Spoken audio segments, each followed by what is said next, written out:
அலைக்கும் வரஹ்மத்துல்லாஹி வபரகாத்துஹு. நஹ்மதுல்லாஹல் அலீம் வனுஸல்லி அலா ரசூலில் கரீம். அம்மா பாத். அன்பான ஜமாத்தார்களே, பெரியோர்களே, அல்லாஹுவின் கிருபையால் ஃபஜ்ருடைய தொழுகையை இமாம் ஜமாத்தோடு தொழுதுவிட்டு குர்ஆனின் விளக்கங்களை தெரிந்து கொள்வதற்காக நாம் அமர்ந்திருக்கிறோம். ரப்பு சுப்ஹானஹு வ தஆலா நம்முடைய எல்லா அமல்களையும் பரிபூர்ணமாக கபூல் செய்வானாக. ஆமீன். எல்லாம் வல்ல அல்லாஹ்வின் ரஹ்மத்தும் மேலான மஃபிரத்தும் நம் அனைவர்கள் மீதும் முழுமையாக வந்து சேரட்டுமாக. ஆமீன். ரப்புல் ஆலமீன் கெட்ட முடிவுகளை விட்டும், முசீபத்துகளை விட்டும், அல்லாஹ்வின் படைப்புகளின் தீங்குகளை விட்டும் பாதுகாப்பு பெற்ற நாளாக இந்த நாளை நமக்கு அமைத்து தருவானாக. ஆமீன். சங்கையானவர்களே, வல்லையில் இதா யக்ஷா என்கிற சூறாவை குறித்து கடந்த 2 நாட்களாக நாம் சில விளக்கங்களை தெரிந்து வருகிறோம். இந்த சூறாவில் 14 ஆயத்துகள் வரைக்கும் நாம் விளக்கங்களை தெரிந்திருக்கிறோம். தொடர்ந்து ரப்புல் ஆலமீன் 14வது ஆயத்திலே ஃபஅன்தர்துக்கும், உங்களை நான் எச்சரிக்கை செய்கிறேன், நாரன் தலல்லா, கொழுந்துவிட்டு எரியக்கூடிய நரகத்தை உங்களுக்கு நான் எச்சரிக்கை செய்கிறேன். எனவே நீங்கள் அல்லாஹ்வை உலகத்தில் வாழ்கிற போது பயந்து வாழ்ந்து கொள்ளுங்கள், நரகத்தை நீங்கள் பயந்து வாழ்ந்து கொள்ளுங்கள் என்று சொல்லி முடிக்கிறார். 15வது ஆயத்தில் அல்லாஹ் சொல்கிறான், லா யஸ்லாஹா, இந்த நரகத்தில் யார் நுழைவார் என்றால், லா யஸ்லாஹா இல்லல் அஷ்கா, துர்பாக்கியசாலிகள் தான் இந்த நரகத்துக்குள்ளே போவார்கள். பாக்கியவான்கள், பாக்கியசாலிகள் நரகத்திற்குள்ளே போவதில்லை. துர்பாக்கியசாலிகள் என்றால் யார்? அடுத்த ஆயத்திலே அவர்களை அல்லாஹ் தெளிவுபடுத்துகிறான். அல்லதி, துர்பாக்கியசாலிகள் என்பவர்கள் கதப, பொய்ப்படுத்துவார்கள். அல்லாஹுவை, அல்லாஹ்வுடைய ரசூலை, அல்லாஹ்வுடைய வேதத்தை, இஸ்லாமிய மார்க்கத்தை என்ன செய்வாங்க? கதப, பொய்ப்படுத்தி, வத்தவல்லா, தன்னுடைய முகத்தை நேரான பாதையை விட்டும் திருப்பிக் கொள்வார்கள். நேரான ஹிதாயத் என்கிற நேரான வழியை விட்டும் அவர்கள் திருப்பிக் கொள்வார்கள். அப்படிப்பட்ட துர்பாக்கியசாலிகள் தான் கொழுந்துவிட்டு எரியக்கூடிய நரகத்திலே உள்ளே போவார்கள் என்று அல்லாஹ் சொல்கிறார். அதே போன்று நரகத்தை விட்டும் அல்லாஹ் யாரை பாதுகாக்கிறான் என்றால், வசயு ஜன்னபுகள் அத்துகா, யார் தக்வாவோடு இருக்கிறார்களோ, அல்லாஹ்வுடைய அச்சத்தால் உலகத்தில் வாழ்கிறார்களோ, அவர்களை அல்லாஹ் நரகத்தை விட்டும் பாதுகாக்கிறான். சரி, தக்வாதாரிகள் என்றால் யார்? அல்லதி, தக்வாதாரிகள் என்பவர்கள் யுதி மாலகு, தன்னுடைய செல்வத்தை கொடுப்பார்கள். அல்லாஹ் தக்வாவுக்கு இலக்கணம், யாரிடத்தில் தக்வா இருக்கிறது என்பதற்கு அடையாளமாக அல்லாஹ் சொல்வது யுதி மாலகு, தன்னுடைய செல்வத்தை இல்லாதவர்களுக்கு கொடுப்பார்கள். அப்படி கொடுப்பதின் மூலமாக எத்த ஜக்கா, தன்னுடைய செல்வத்தை பரிசுத்தப்படுத்திக் கொள்வார்கள். தன்னிடத்தில் இருக்கக்கூடிய சொத்துக்களை எப்படி பரிசுத்தப்படுத்துவார்கள் என்றால், அந்த சொத்திலிருந்து கொஞ்சத்தை எடுத்து இல்லாதவர்களுக்கு கொடுத்து உதவி, அதன் மூலமாக தன்னுடைய செல்வங்களை, சொத்துக்களை அவர்கள் பரிசுத்தப்படுத்திக் கொள்வார்கள். இது எத்தசக்கா என்பது ஜக்காத். ஜக்காத் நம்ம சொல்கிறோமா இல்லையா? ஜக்காத்துக்கு 2 அர்த்தம் இருக்கு அரபியில். ஒன்று வளர்ச்சி என்று அர்த்தம். ஜக்காத் அப்படின்னா வளர்ச்சி. நிறைய பேர் நம்ம நினைக்கிறோம் ஜக்காத்து கொடுத்தா இருக்கிறது குறைஞ்சிரும்னு நினைக்கிறோம். ஆனால் அப்படி அல்ல. மறைமுகமான அல்லாஹ்வுடைய நிஅமத், அல்லாஹ்வுடைய அருள், நமக்கு கணக்கிடப்பட்ட ஜக்காத்தை கொடுத்து விட்டால் இருப்பதிலிருந்து அல்லாஹ் வளர்ச்சி அடைய செய்கிறான். எந்த விதத்திலாவது எப்படியாவது அல்லாஹ் ஒரு பல நிஅமத்துகளை, பல அருளை, பல ரிஸ்க்குகளுடைய வாசலை அல்லாஹ் நமக்கு திறந்து வைக்கிறான். ஜக்காத்துக்கு ஒரு அர்த்தம் வளர்ச்சி. 2வது பரிசுத்தப்படுத்துதல், சுத்தப்படுத்துதல். ஜக்காத் என்பதற்கு சுத்தப்படுத்துதல் என்பது அர்த்தம். என்ன சுத்தப்படுத்துறது? ஜக்காத்து கடமை ஆயிடுச்சு ஒரு ஆளுக்கு, அவர் ஜக்காத்து கொடுக்கணும். அவர் கொடுக்கலன்னு வைங்க, அவர்கிட்ட இருக்கிற செல்வம் புள்ள அசுத்தம்.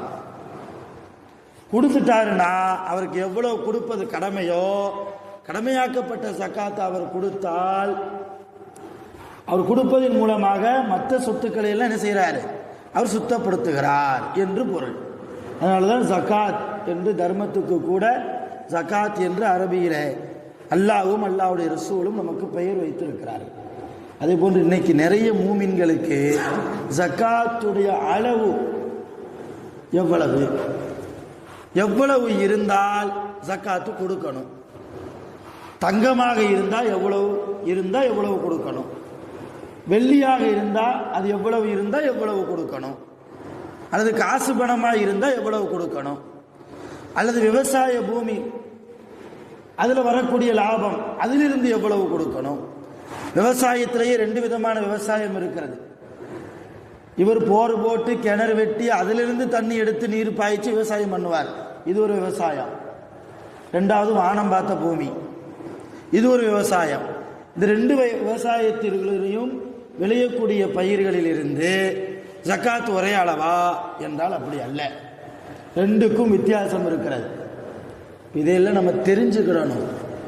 காலப்போக்கில் ஒவ்வொரு விஷயமா நான் சொல்லுவேன். இன்றைக்கு நகை என்று எடுத்துக்கொள்கிற போது 87 கிராம் இருந்தால், 87 கிராம் தங்க நகை இருந்தால் அதில் இருந்து 2.5% ஜக்காத்து கொடுக்கணும். 87 கிராம் எவ்வளவு வருது இன்றைக்கு ரேட்டுக்கு கணக்கு போட்டு கால்குலேட் பண்ணி மொத்த தொகையிலிருந்து 2.5% பிரித்து அந்த 2.5% எடுத்து கொடுக்கணும். 2.5% இவ்வளவு வருத, 2 லட்சம் ரூபா வருத, 2 லட்சம் ரூபா நான் ஜக்காத்து கொடுக்கவா அப்படின்னு நம்ம நினைச்சா அல்லாஹ்ட்ட போய் பதில் சொல்லணும். அந்த 2 லட்சம் ரூபாயும் உள்ள சேர்த்துக்கிட்டே இருந்தா மற்ற சொத்துக்கள் எல்லாம் நமக்கு நஜீஸ், அசுத்தம். அசுத்தத்தை எடுத்து நாம சாப்பிட்றோன்னு அர்த்தம். இது தங்கத்திற்கு 87 கிராம். சரி, என் மனைவிட்ட 87 கிராம் இருக்குது, என்கிட்ட தனியா 87 கிராம் இருக்குது. 2 87க்கும் தனித்தனியாக கொடுக்கிறதா, அல்லது நாங்கள் 2 ஒரே குடும்பமாக தான் வாழ்கிறோம், கணவன் மனைவி ஒரே வீட்டில் தான் இருக்கிறோம், 2க்கும் சேர்த்து ஒரே ஜக்காத்தா கொடுக்கிறதா என்று பார்த்தால் 2க்கும் தனித்தனியாக தான் கொடுக்கணும். மனைவியினுடைய நகை மனைவிக்கு தான் சொந்தம், கணவனுடைய நகை கணவனுக்கு சொந்தம் என்று வருகிற போது மனைவி பிறந்த வீட்டிலேருந்து போட்டு வந்திருப்பாங்க, கொஞ்சம் பறக்கத்தா போட்டு வந்திருப்பாங்க. 87 கிராமுக்கு மேலே எடை போட்டு பார்க்குற போது அவங்க நகை இருக்குன்னா அந்த மனைவியின் மீது ஜக்காத்து கடமை. அதே போன்று கணவர் வெளிநாட்டில் சம்பாதிச்சு கொஞ்சம் கொஞ்சமாக காசு கிடைக்கிற போதெல்லாம் தங்க நகையை வாங்கி வாங்கி சேமித்து வைக்கிறார். அவர்கிட்ட ஒரு 87 கிராம் இருக்குது, இவர்கிட்டையும் ஜக்காத்து கடமை கொடுக்கணும். அதே போன்று ஒரே வீட்டில் அத்தா இருக்கிறார், அத்தா அவர்கிட்ட 87 கிராமுக்கு மேலே இருக்குது. மகன் இருக்கிறார், மகனுக்கு 87 கிராமுக்கு மேலே இருக்குது. அத்தா மகன் 2 பேரும் ஒரே வீட்டில் தான் இருக்கிறாங்க, ஒரே உலையில தான் சாப்பிட்றாங்க. இருந்தாலும் 2 பேருக்கும் தனித்தனியாகத்தான் என்ன செய்யணும், ஜக்காத்தை 2.5% அளவு பண்ணி தனியாகத்தான் கொடுக்கணும். அதே போன்று அருமையானவர்களே, இந்த ஜக்காத் யாரின் மீது கடமையோ அவர்களுக்கு குர்பானி கொடுப்பதும் கடமை. ஹஜ்ஜு பெருநாளில் குர்பானி கொடுக்குறோம் இல்லையா, இன்னைக்கு என்ன நினைக்கிறோம்னா ஒரு குடும்பத்துக்கு ஒரு ஆடு போதும் அப்படின்னு நினைக்கிறான். தப்பு.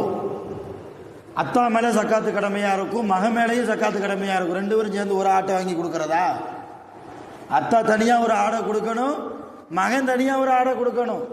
ஜக்காத் யார் மீது கடமையோ அவர்கள் என்ன செய்யணும், தனித்தனியாக குர்பானியை கொடுக்க வேண்டும். ஆக இது குர்பானுடைய தனி சட்டம். ஜக்காத்தை கவனித்து தான் குர்பானுடைய சட்டமும் வருகிறது.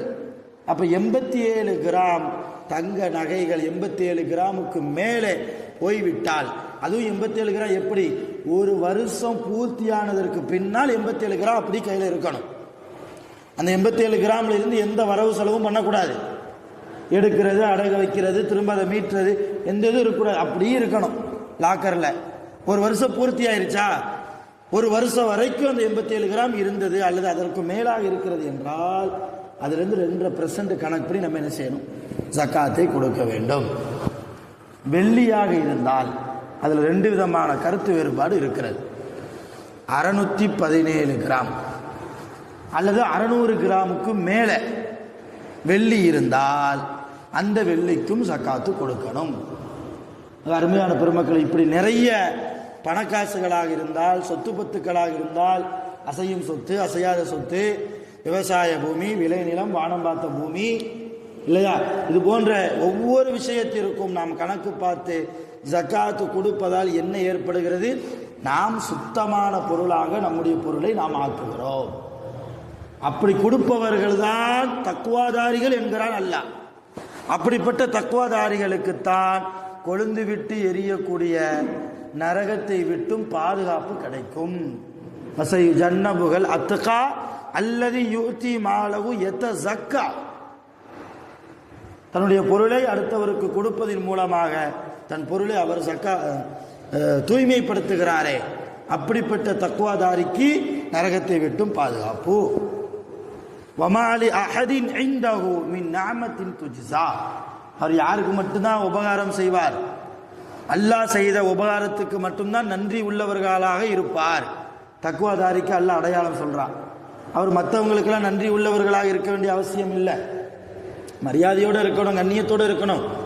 ஆனால் உண்மையிலேயே நன்றி உள்ள அடியானாக யாருக்குத்தான் இருப்பார், அல்லாஹ்வுக்குத்தான் இருப்பார்.